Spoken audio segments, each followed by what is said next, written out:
myrrh. We know it as the treasure bought by the wise men for the Christ child at the Nativity. But in 2022, I became obsessed with a question about myrrh. Could there be some kind of spiritual message encoded in those original Christmas gifts?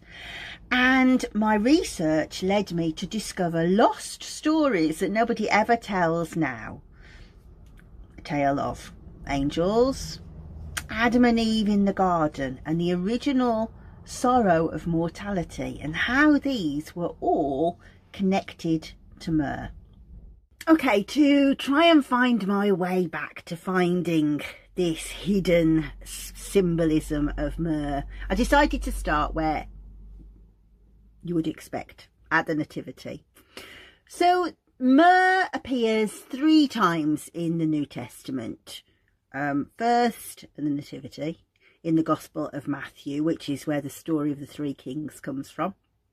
Then also when Jesus is on the cross, somebody offers him myrrh, and then the myrrh-bearers, the myrrh-bearers, embalm his body to prepare it for burial with myrrh. So the thing that you need to perhaps understand about the Gospel of Matthew is it's written by somebody who really understands Jewish law and history very, very well, but also that he has an agenda. And the undercurrent all the way through his gospel is this is to prove that Jesus is the Messiah and fulfills the prophecy. So all the way through you have like this hidden sort of prophecy, prophecy, prophecy, prophecy, and there's 3 of them at the story of the Nativity. So incidentally, the angels, for instance, are not in the same story. They're a different story in the Gospel of Luke. So at the in Matthew, it's the kings that come. And first of all, there is a prophecy that says in Micah that when the Messiah does come, he will be born in a really insignificant town in Judea called Bethlehem.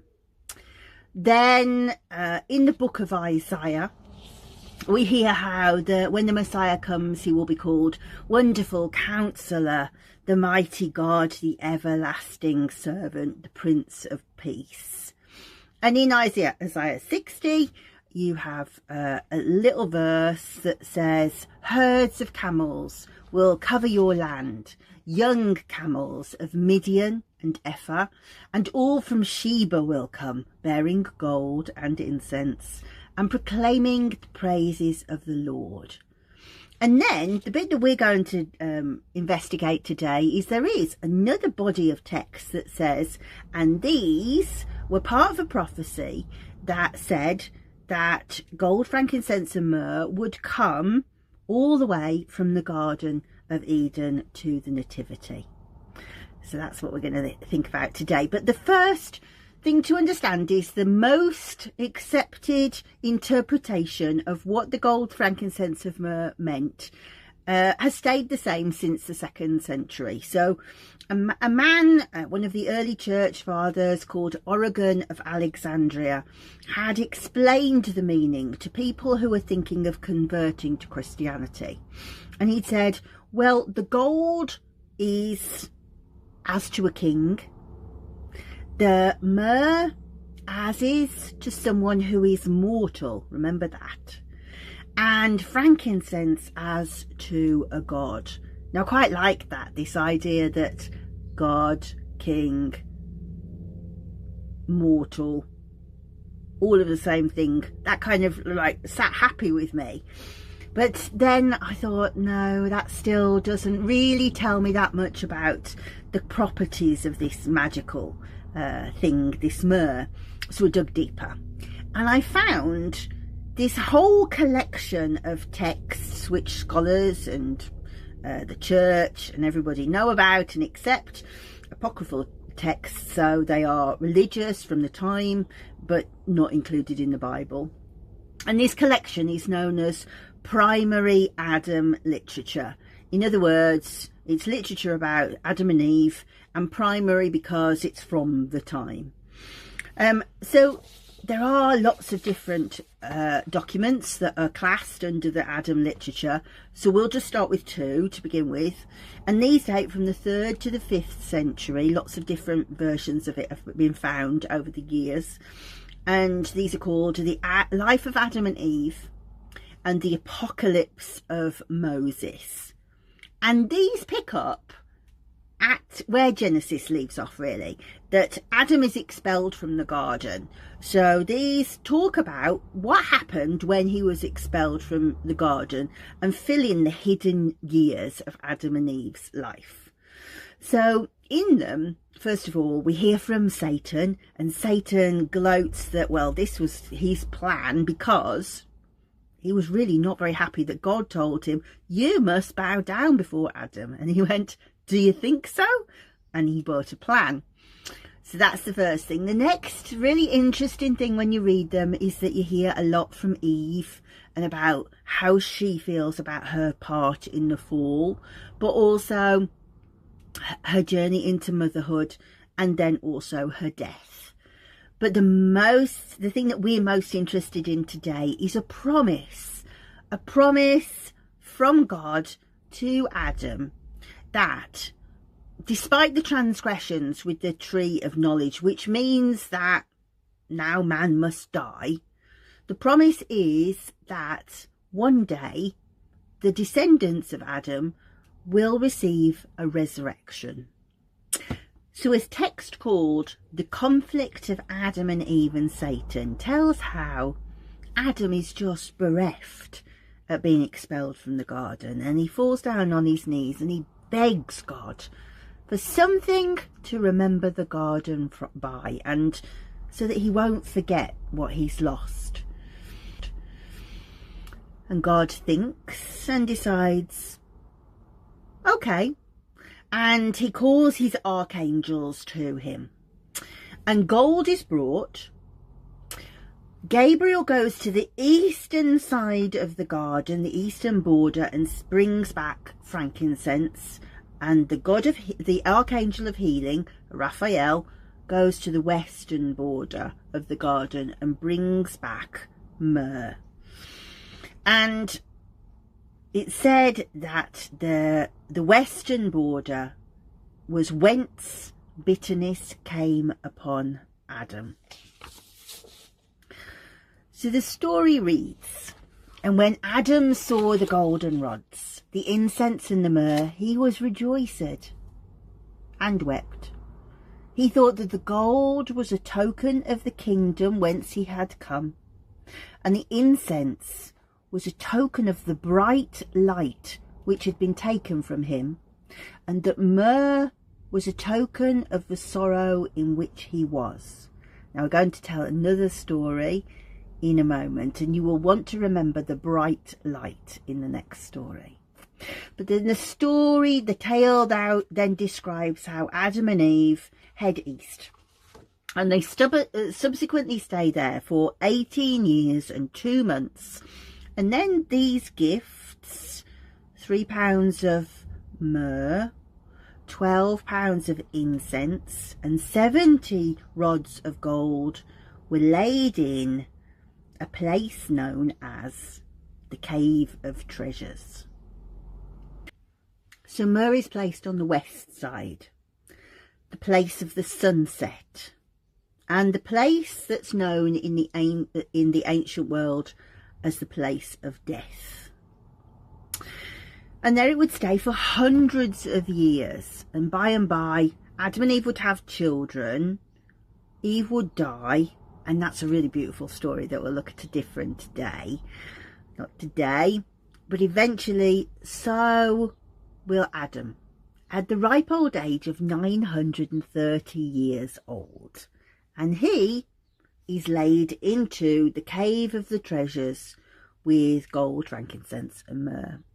Now, like I say, this comes from a big collection of texts, so perhaps not surprisingly, they don't all tell the story in the same way. So in the first telling, humanity will eventually annoy God so much that he decides to wipe out the whole of the human race, except, of course, for Adam. And maybe God didn't account for this in his original plan, or maybe he did. But now it becomes clear that the treasures, these gold, frankincense and myrrh, and of course Adam's body, are in jeopardy from the water, and they're given a different allocated resting place. And this is at the place of the skulls, where Jesus will, hundreds of years hence, be crucified. Golgotha. So the book of the Cave of Treasures tells how Noah organised the ark, and I've got to say it was really ordered. I'm very impressed by Noah and his thinking. So at the 3rd hour, beasts and cattle were led in, and they went into the lowermost story, and then at midday the middle story was filled with feathered fowl and reptiles. And then at sunset the people went in, and Noah and his sons went to the east side of the middle, and the women went to the west. And to preserve a dignified boundary, they placed the body of Adam between them like a standing stone to preserve piety. And this is my favourite line. And laying the body of Adam at the centre of the earth, he commanded his sons to guard it diligently. And so, surrounded by gold, frankincense and myrrh, the ark became a floating temple. Now, of course, as we know, it rained for 40 days and 40 nights, a bit like living in Ludlow, really. But eventually the rain did stop, and the ark came to rest on the top of Mount Ararat. And the texts tell how Noah opened the door, and he went and found a ruined altar, and he repaired the altar, and he gave a sacrifice for thanks for safe delivery. But presumably then, he went and slobbed on the sofa and watched a bit of Netflix, because for the next 350 years, Adam's body and the treasures lay undisturbed in the safety of the ark. And the ark became a kind of time capsule. And crucially, the gold, frankincense and myrrh were sealed inside.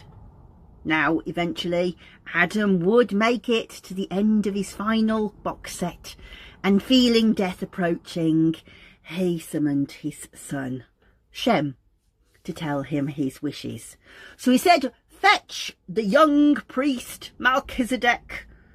I don't know if he was that hearty after all those box sets, but that's what he said. Get the young priest and take him with you to the ark. And the time had come to remove Adam's body and finally commit it to the earth. So being the good son that he was, Shem agreed, and Noah closed his eyes. And so shortly after Noah had taken his final breath, the young men embarked on their rescue mission to fetch the treasure. The only thing is, despite Netflix, Adam had remembered to lock up the ark, but he hadn't remembered to give Shem the key. So they're presented with this rusty old lock. What are they going to do with that? And Melchizedek puts his hands on the rock, onto the lock, and fiddles a little bit, and magically, miraculously, it opens and it drops to the floor. The door opens and a voice booms from the middle of the ark. "Welcome, Melchizedek, the priest of the Most High God." Well, it's Adam's voice. So in they go. But when they get there, they discover the still dead body of Adam, but also the Archangel Michael. And the Archangel Michael helps Melchizedek to remove the body of Adam, while Shem collects the frankincense and myrrh, and they move it to Golgotha. So the story ends as the angel leads Shem and Melchizedek to Golgotha, well, Jesus will be crucified. And they lay Adam's coffin down. And as they did so, the earth separated into quarters, making the sign of a cross. Powerful foreshadowing of what will finally take place at Golgotha. And it will be here that Jesus will be crucified, and the myrrh from the Nativity will fatefully be needed again. So myrrh isn't just any spice, but a relic that can survive the flood to be present at Golgotha. But any aromatherapist will tell you that myrrh can be many things in many times and many places. Myrrh has many timelines, many properties and many stories. So in our next episode, I'm going to take you back to the mountain, the cave on the mountain of treasures. And I'm going to tell you a forgotten story of the Magi. It was only translated into English in 2010, and it's been laid forgotten in the Vatican. It was written way back in, I think, the 8th century. And so this will tell us even more about the mysteries of myrrh. Don't forget to subscribe. See you in the next video.